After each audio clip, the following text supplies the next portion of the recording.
nice to meet you, sir. Honorable Minister. Dear Ambassador. The best President of the General Assembly ever. And it's true.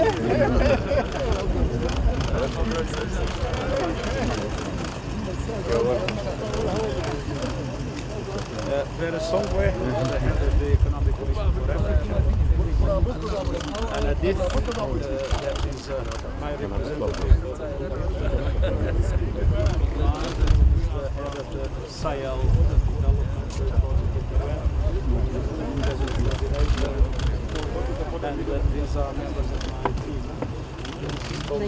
Welcome to my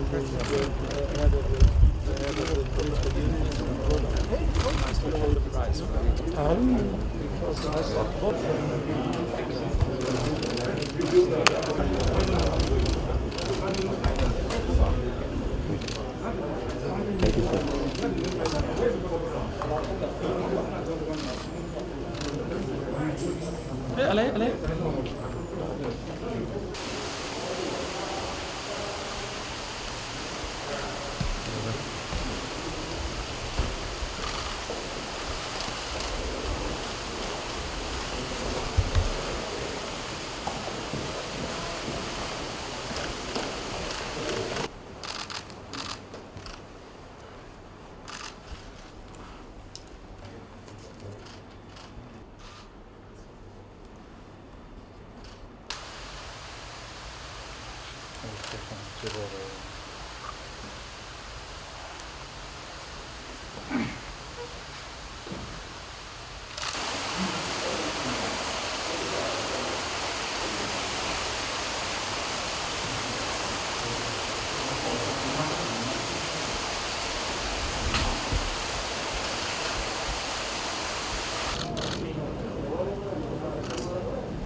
Antonio Guterres, Republic of Nigeria.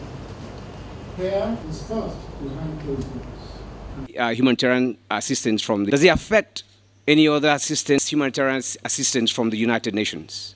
Other nations, including Africa, like Nigeria's request for a permanent cease and pushback by the terrorists themselves and regional governments in tackling terrorism. Nations, it did not affect. Welcome to His Excellency Antonio Guterres, the United Nations Secretary General, on his maiden visit to Nigeria. The importance of this visit cannot be lost on anyone in this country, indeed on the entire African continent. Coming at a time when the entire global attention is focused on the unfortunate situation in Ukraine, we in this region are feeling already that the world is forgetting about us. There can be no better assurance that the world is with us as we confront extremist terrorist organizations, hunger, and the enormous problems of dealing with millions of displaced people than this important visit. This visit is not therefore just a visit, but a meeting of minds and aspirations on what must be done to assist our country and the troubled sub-region. Thank you very much, and you are welcome. Welcome. And I'm profoundly grateful to the government of Nigeria and to all those who helped make this visit possible at the end of the period linked to the Eid, and for allowing me to share in this special time. This is a visit of solidarity with all Nigerians, but particularly with the victims of terrorism that I also met, that I yesterday met in Borno. I'd also hope that it will be part of my annual solidarity visit for Ramadan, in which I will join the fast. For the last 2 years, COVID-19 has prevented me from carrying on this annual tradition, which dates back to my time as High Commissioner of Refugees and now as Secretary General. And this year, as you know, I was forced to postpone my trip to Nigeria to undertake an urgent mission to Ukraine and the Russian Federation to seek an end to the conflict and the immense suffering it has caused. But Ramadan's timeless message of renewal and hope is one that I carried in my heart throughout my mission. Yesterday, I had the opportunity to visit Borno State. And I must confess, I arrived in Borno with the impression caused by so many years in which I was hearing stories about how dramatic the situation was, how terrible the suffering of the people, how impossible to control the terrorist activities, a sense of despair. But the Borno I met yesterday was the Borno of hope. And I saw an enlightened policy aiming not only at defeating militarily the terrorists, but at addressing the root causes of terrorism. I saw the governor committed to reestablish the confidence between the people and the government, committed to provide the people in their different villages around the state the capacity to protect themselves, committed to create conditions for the return of the displaced, but also for the reintegration of those that have abandoned Boko Haram, that have finally discovered that terrorism is a crime against humanity and a crime against God's will, and that now needs support to reintegrate in the society. And that support I could witness in the visits I made. And that's why yesterday I appealed strongly to the international community to fully support what is being done in Borno State to make sure that the hope that I saw can be transformed into a reality of peace and prosperity for everybody. And I believe Nigeria and its people have a big role to play in shaping solutions to the global crisis engulfing our world. Nigeria is a pillar of continental and global cooperation and a steadfast part of the United Nations. From its vital support for peacekeeping, to its leadership in fighting for fairness for developing countries, to being the home country of my dear friend, United Nations Deputy Secretary General Amina Mohamed. Above all, Nigeria is a country where Africa's promise and potential can come to vivid life. I saw this firsthand in my meetings today with women and young people whose vision and commitment were deeply inspiring. I also met with religious and cultural leaders representing Nigeria's beating multi-ethnic heart and business leaders pushing Nigeria's economy forward. But I also went to see firsthand some of the enormous challenges facing this country. Violence continues to cast a shadow of death over so many Nigerians and has sparked a crisis of displacement across the country and the neighborhood. But yesterday, I came out of Borno with the sense that Nigeria is able to defeat this threat. We are very active in support of the humanitarian efforts of the Nigerian government. And that is why we have called for an additional $351 million as part of the overall $1.1 billion for the humanitarian response plan for Nigeria. But despite all they have seen and endured, the people I met remain hopeful and committed to returning to their communities and resuming their lives.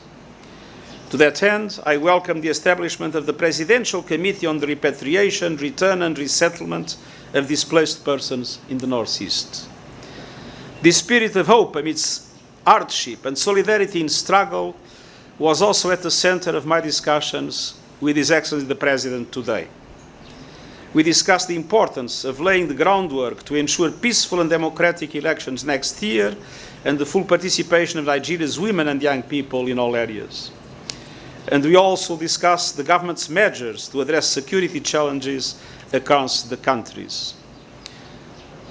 I want to extend my deepest condolences to the victims of the appalling attacks in the Plateau State 2.5 weeks ago.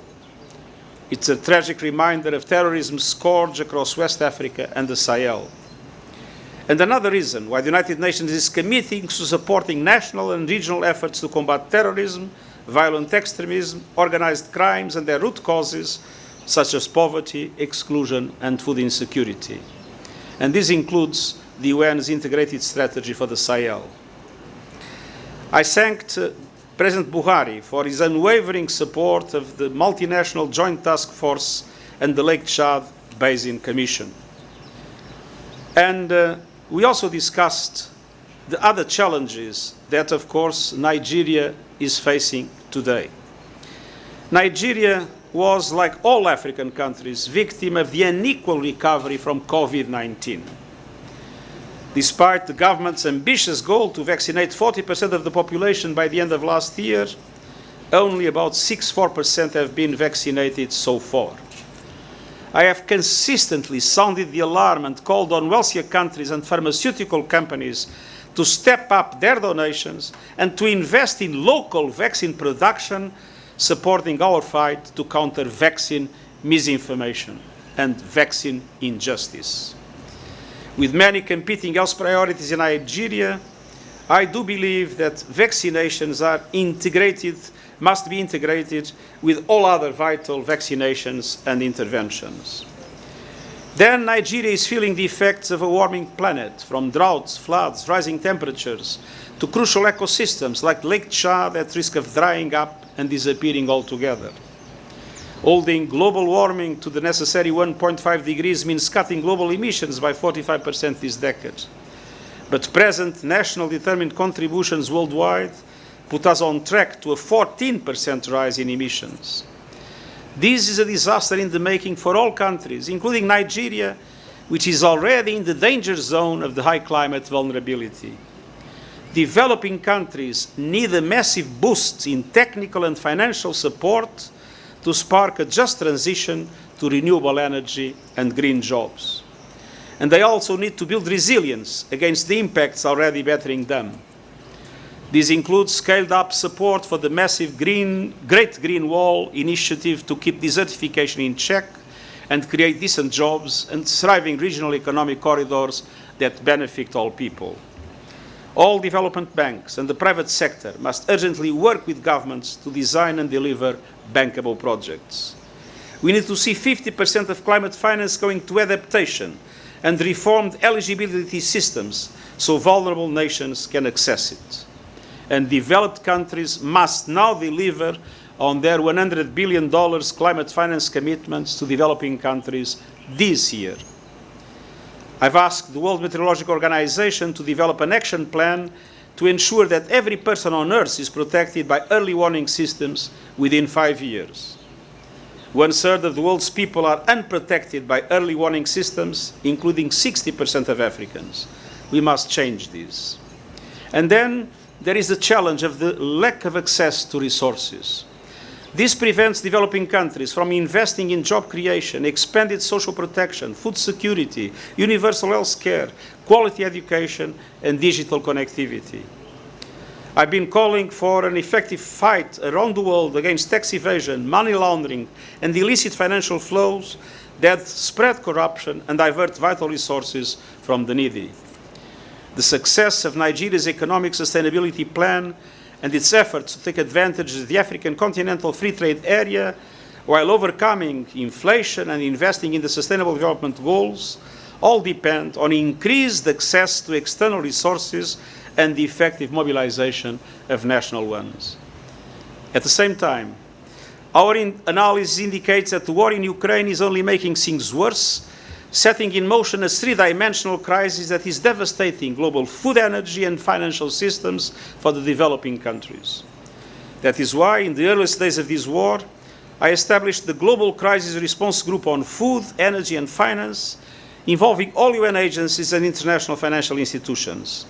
The steering committee is chaired by the Deputy Secretary General that you know very well, Amina Mohamed. And the group has developed concrete recommendations in 3 areas. 1, we need to ensure a steady flow of food and energy through open markets by lifting all unnecessary export restrictions, directing surpluses and reserves to those in need, and keeping a lid on food prices to calm our market volatility. But let me be clear, there is really no true solution to the problem of global food security without bringing back the agricultural production of Ukraine and the food and fertilizer production of Russia and Belarus into world markets despite the war. And I'm determined to do everything to facilitate the dialogue that can help achieve this objective. 2, on energy, countries must resist hoarding and release strategic stockpiles and additional reserves to countries in need while accelerating the deployment of renewable energy. And 3, international financial institutions need to urgently increase liquidity and fiscal space and improve existing debt relief mechanisms so governments can not only avoid default, but they can invest in their people, especially in universal social protection at this moment of rising prices. The United Nations presented concrete proposals during the spring meetings of the World Bank and the IMF, ranging from the mobilization of the various funds and instruments that already exist but are not sufficiently implemented to much stronger use and redistribution of special drawing rights as well as effective debt relief measures. I've said several times that we need the reform of global financial system. It was designed by the rich for the rich. But as we face a situation that requires urgent action, we must make greater use of all available mechanisms for the benefit of developing countries, including middle-income countries, especially in Africa. We need to put recovery within reach for all countries and all peoples equally. And finally, I want to thank the government and people of Nigeria for not only hosting the United Nations, but for rebuilding and reopening the United Nations House in Abuja in 2019, following the terrorist attacks in 2011. It was a very generous and a very effective, and I would say beautiful contribution, as the building is indeed remarkable. Just as Nigeria stood with the United Nations stands in solidarity with Nigeria across the board. We look forward to strengthening our partnership and advancing peace, security and development across the country, the region and the world. Mr. President, thank you very much. Our action in the Ukraine, but we have not decreased our action in all other parts of the world. And my appeal is for those that support financially the United Nations not to divert funds from other humanitarian and development forms of cooperation to the Ukraine crisis, but to put additional contributions for that crisis, not undermining the efforts in humanitarian and development cooperation that are taking place all around the world. An essential element of the reform of the United Nations. Kofi Annan, an African Secretary General, said that there will be no true and no complete reform of the United Nations without the reform of the Security Council. Now, Africa is a double victim of colonialism. First, it was victim of colonialism in itself, and second, because most of the institutions were created when African countries were not yet independent, Africa is underrepresented in most of the international institutions. And one of the things that I believe has now a general consensus is that Africa is underrepresented in the United Nations Security Council. Obviously, this is a matter for member states to deal with, not for the Secretary General. I have no authority on that. But I consider that there is a growing consensus of the need to increase Africa presence. And it is entirely fair to recognize that there should be a permanent member of the Security Council from the African continent. Don't ask me now to discuss who should be, because the African Union has been very clear to say we want a seat, but has not said anything about who should occupy. Of course, Nigeria is the country with the largest population, the largest economy, so your position is, of course, entirely understandable, but don't ask the Secretary General to promise what I cannot give.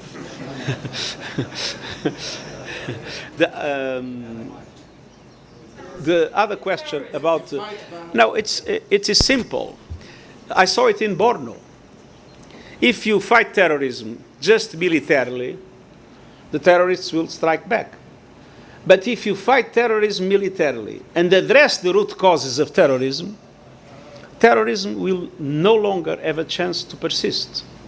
I think that it was Mao Zedong that said that his insurrection should move like fish in water. I mean, so if the communities are able to defend themselves, and if they trust the regional government institutions, and if there are programs to guarantee a full reintegration of ex-terrorists and to guarantee that victims have a future, then I think we can defeat terrorism.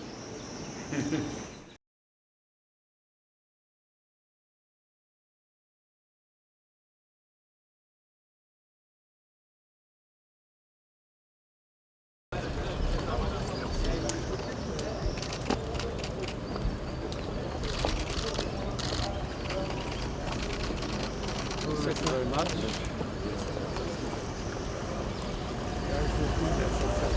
Thank you very much. For all the best. Thank you very much for putting us on the map of the world again. Thank you very much. Thank you very much.